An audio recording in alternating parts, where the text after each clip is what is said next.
বাক্য প্রকরণের দ্বিতীয় পর্বে আপনাদের সবাইকে স্বাগতম। আজকে আমরা এই পর্বে আলোচনা করব যে একটা বাক্য কী কী কারণে যোগ্যতা হারাতে পারে। একটা বাক্য বিভিন্ন কারণে যোগ্যতা হারাতে পারে।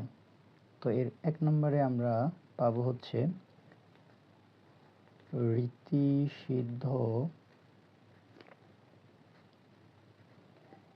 অর্থবাচকতা।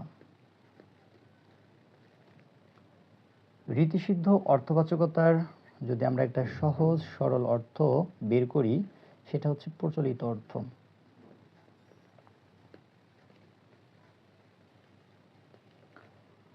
তো রীতিসিদ্ধ অর্থবাচকতা কাকে বলে? কখনো কখনো বাক্যে ব্যবহৃত শব্দের প্রচলিত অর্থ গ্রহণ করতে হয়, তা না হলে একটা বাক্য যোগ্যতা হারাতে পারে। চলেন ব্যাপারটা আমরা সহজ একটা উদাহরণের মাধ্যমে বোঝার চেষ্টা করি।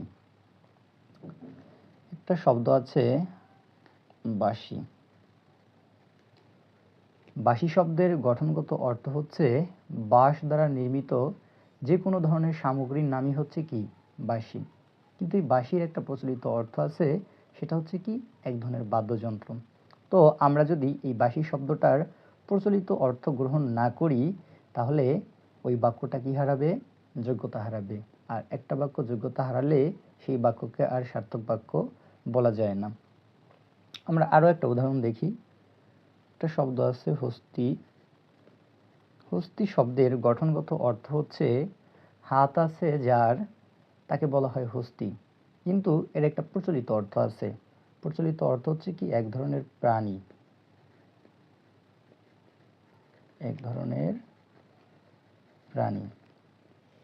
আর একটা শব্দ আছে প্রবীণ। প্রবীণ শব্দের গঠনগত অর্থ হচ্ছে প্রকৃষ্ট রূপে বা ভালোভাবে যে বা যিনি বীণা বাজাতে পারেন।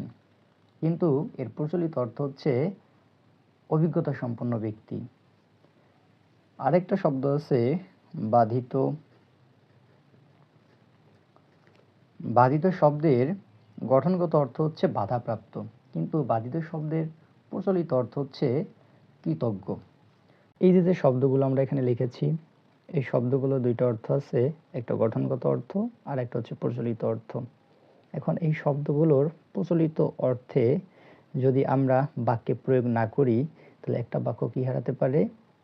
যোগ্যতা হারাতে পারে। আর যোগ্যতাহীন বাক্যকে কখনো সার্থক বাক্য বলা যায় না। 2 নম্বর কারণ হচ্ছে দুর্বোধ্যতা।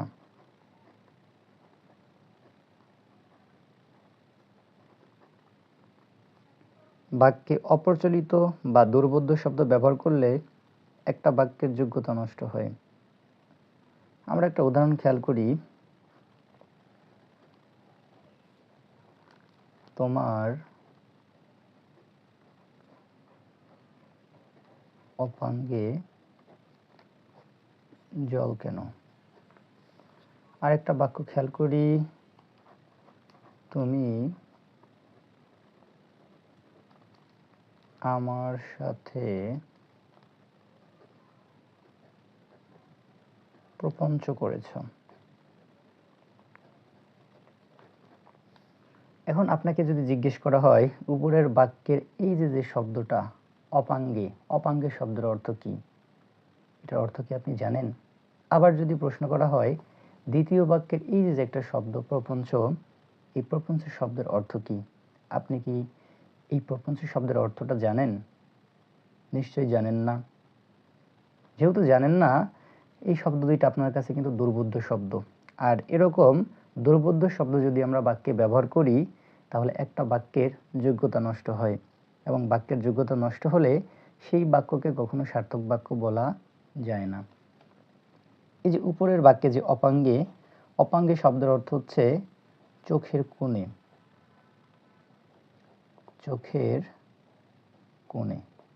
আর দ্বিতীয় বাক্যের যে শব্দটা প্রপঞ্চ, প্রপঞ্চ শব্দের অর্থ হচ্ছে ছলনা।